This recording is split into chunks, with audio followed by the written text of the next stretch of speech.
আটা দিয়ে মিষ্টি বানিয়ে দেখুন, খেতে যতটা সুন্দর হয় দেখতেও কিন্তু ততটাই সুন্দর। একেবারেই হবে কিন্তু নরম তুলতুলে। আপনাদের একটা দেখাচ্ছি, দেখুন এতটাই হবে নরম তুলতুলে। তো প্লিজ পুরো ভিডিওটা দেখতে থাকো, আশা করি আপনাদের ভালো লাগবে। সবাই কেমন আছে? আশা করি সবাই ভালো আছে। আজ আপনাদের সাথে শেয়ার করবো দুর্দান্ত স্বাদের একটা মিষ্টি, ছানা বা দুধ ছাড়াই খুব সহজেই মিষ্টিটা তৈরি করা যায় আর খেতে হয় ভীষণ সুন্দর, একেবারেই হবে নরম তুলতুলে। তো প্লিজ প্লিজ আপনারা পুরো ভিডিওটা দেখতে থাকুন, আশা করি আপনাদের ভালো লাগবে। তো রেসিপিটি শুরু করা যাক। বানানোর জন্য কড়াই বসানোর পরে কড়াইটা কিন্তু খুব ভালো করে গরম করা লাগবে, মিনিমাম 5-7 মিনিটের মতো, যাতে খুব ভালো কড়াই গরম হয়। কড়াই ভালো করে গরম করার পরে দিয়ে দেবো অল্প একটু তেল।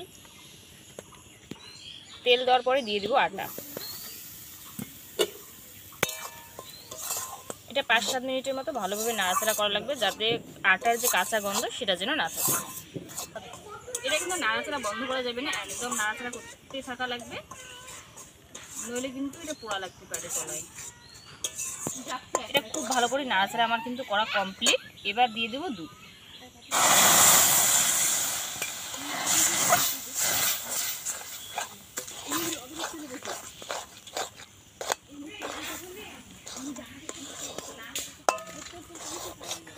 আটা দেওয়ার পরে কিন্তু জল দিলে খুব তাড়াতাড়ি আটাটা জল টানে বা দুধ টানে, তাই খুব ভালো করে নাড়াচাড়া করা লাগবে। এরকম একটা ডোয়ের মতো তৈরি করা লাগবে, একেবারে একটা নরম ডো।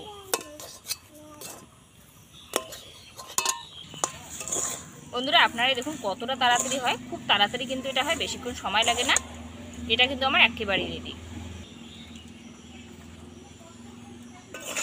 বন্ধুরা এটা নামানোর পরে কিন্তু এইভাবে একটু ছড়িয়ে দেওয়া লাগবে, যাতে খুব তাড়াতাড়ি ঠান্ডা হয়। তবে অবশ্যই একটু ঠান্ডা করবেন, আবার খুব ঠান্ডা করতে যাবেন না, একটু হাত সইতে পারে এরকম ঠান্ডায় কিন্তু এটা মাখা লাগবে।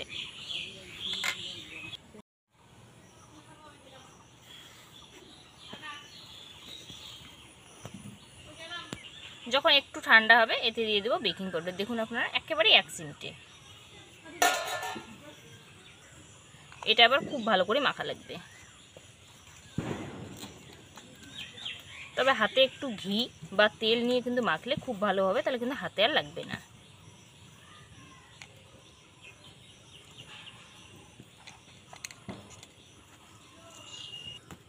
এটা কিন্তু যত ভালো মাখা হবে তত কিন্তু মিষ্টিটা হবে নরম তুলতুলে। এইভাবে একবার আটা দিয়ে মিষ্টি বানিয়ে দেখবেন, খেতে ভীষণ সুন্দর হয়।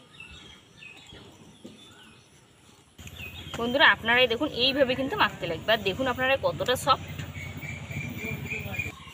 এটা মাখার পর হাতের মধ্যে একটু তেল বা ঘি এইভাবে একটু ব্রাশ করে নিলে পরে বাড়াতে খুব সুবিধা হবে।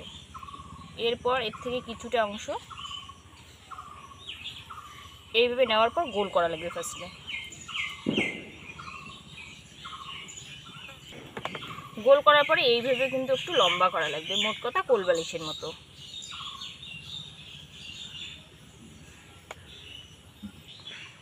বন্ধুরা ঠিক এইভাবে কিন্তু লম্বা করে তৈরি করা লাগবে। দেখুন আপনারা ঠিক যেন এরকম হয়, একটু বড় সাইজের।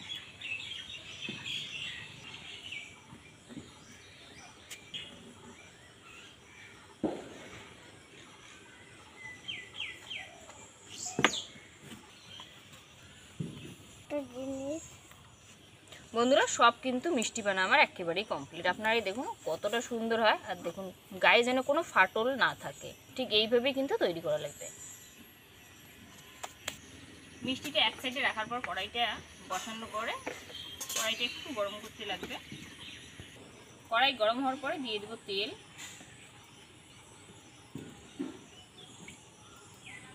তেল যখন খুব ভালো গরম হবে তারপরে কিন্তু একে একে মিষ্টিটা দেওয়া লাগবে। তেল গরম হওয়ার আগেই যদি মিষ্টিটা দেওয়া যায় তাহলে কিন্তু কড়াই থেকে উঠবেই না, তাই তেলটা খুব ভালো করে গরম করা লাগবে।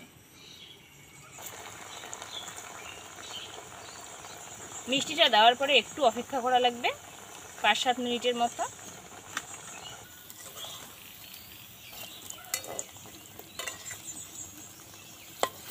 এক পাশটা যখন সোনালি কালার হবে তারপরে কিন্তু উল্টানো লাগবে।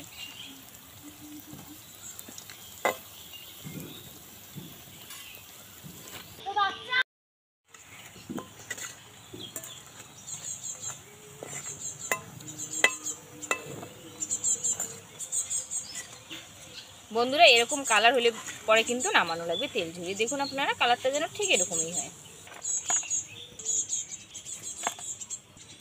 বাদ বাকি যে মিষ্টিটা আছে একইভাবে ভাজা লাগবে।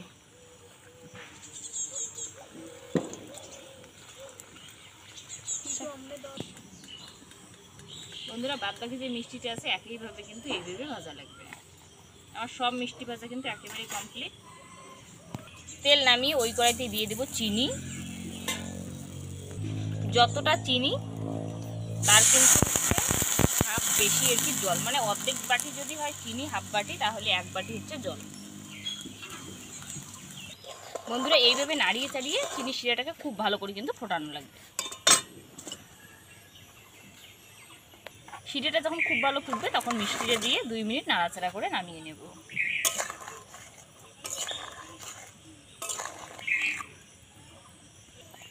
দুই মিনিট নাড়াচাড়া করার পরে নামিয়ে নেব। 2 মিনিট নাড়াচাড়া করে এবার কিন্তু নামিয়ে নেব এটা।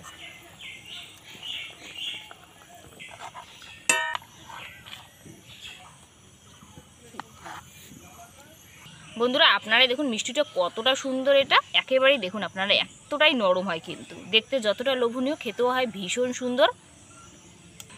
এইভাবে একবার বাড়িতে প্লিজ বানিয়ে দেখবেন, খেতে ভীষণ সুন্দর হয়। যদি ভালো লাগে অবশ্যই লাইক কমেন্ট শেয়ার করে দেবেন, আর যদি বাড়িতে বানিয়ে দেখেন অবশ্যই জানাতে ভুলবেন না খেতে এটা কীরকম হয়।